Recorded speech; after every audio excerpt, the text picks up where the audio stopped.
نحمده ونصلي ونسلم على رسوله الكريم اما بعد فاعوذ بالله السميع العليم من الشيطان الرجيم بسم الله الرحمن الرحيم وإذ أخذ الله ميثاق بني إسرائيل لا تعبدون إلا الله وبالوالدين إحسانا صدق الله العظيم وصدق رسوله النبي الكريم۔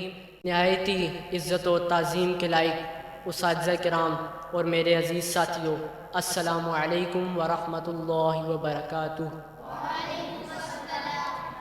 میرے عزیز ساتھیوں، آج مجھے جس موضوع پر لب کشائی کرنے کا موقع ملا ہے وہ ہے ان دو شخصیت کے بارے میں کہ جو بچپن میں ہمیں کسی کا محتاج نہیں ہونے دیتے، یعنی ہمارے والدین۔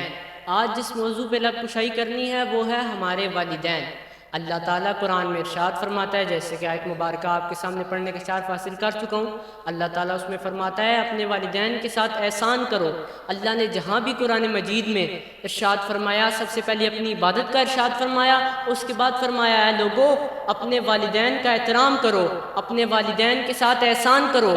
فرمایا رسول اللہ آپ بتا دیجیے اللہ کیا اس آیت میں فرما رہا ہے۔ رسول اللہ صلی اللہ علیہ وسلم پہ قربان جائیں، جس کو کچھ بھی نہیں پتا وہ جائے حضور کے در پہ، بھکاری بن کے جائے، سوالی بن کے جائے تو وہ ایسا دیتے ہیں کہ منگتوں کو بھی سلطان بنا دیتے ہیں۔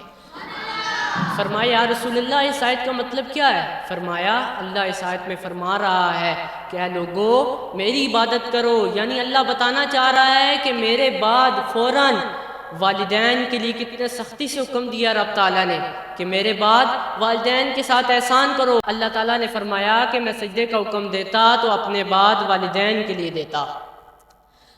میرے عزیز ساتھیوں، والدین کی شان کیسے بیان ہو سکے؟ رسول اللہ صلی اللہ علیہ وسلم کے دور میں اویس کرنی رضی اللہ تعالیٰ عنہ آپ والدہ کی خدمت میں اتنے مصروف تھے کہ حضور کے دور میں بھی حضور کی زیارت نہیں کر سکے، لیکن حضور نے انہیں تابعیت کا لقب دیا۔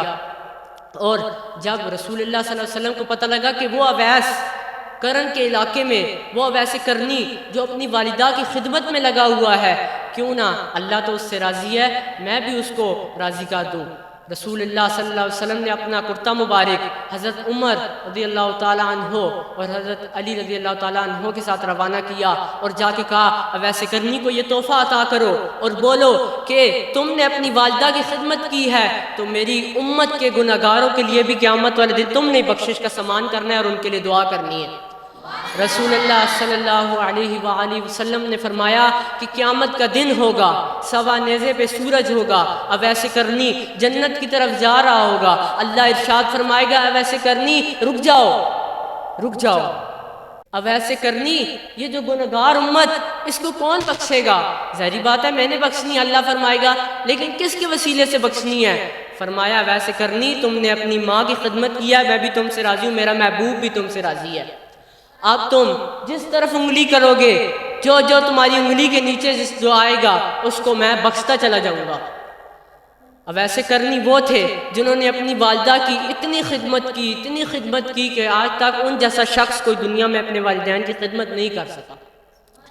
ایک صحابی رسول حضور کی بارگاہ میں حاضر ہے، فرمایا فداک امی و روحی و قلبی یا رسول اللہ میرے ماں باپ جان مال آپ پہ قربان، ذرا یہ بات تو بتائیے۔ فرمایا کہا سب سے زیادہ میری ذات پہ کس کا حق ہے؟ رسول اللہ نے فرمایا سب سے زیادہ تمہاری ذات پہ تمہاری ماں کا حق ہے۔ پھر صحابی نے فرمایا یا رسول اللہ میری ذات پہ کس کا حق ہے؟ فرمایا تمہاری ماں کا۔ پھر فرمایا یا رسول اللہ میری ذات پر کس کا حق ہے؟ فرمایا تمہارے باپ کا۔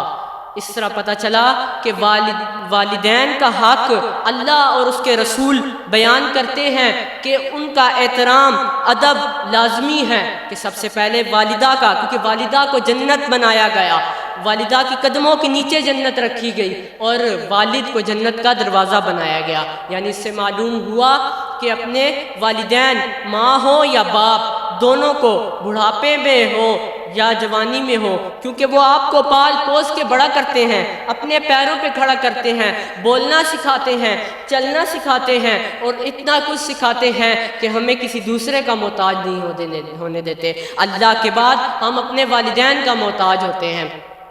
یہ بتایا گیا کہ وہ والدین جو راتوں میں ہم اپنا پخانہ کر دیتے تو وہ ماں جو ہمیں وہاں سے اٹھا کے سوکھے بستر پہ لٹاتی اور خود وہاں لیٹ جاتی، وہ ماں، تبھی رب نے ارشاد فرمایا کہ اس ماں کے پیروں کے نیچے جنت ہے، اس کا ادب کرو گے تو جنت میں اعلیٰ سے اعلیٰ مقام ملیں گے، اس کا ادب نہیں تو پھر دوزخ کا ایندھن بنو گے تم۔ وما علیہ الا البلاغ المبین۔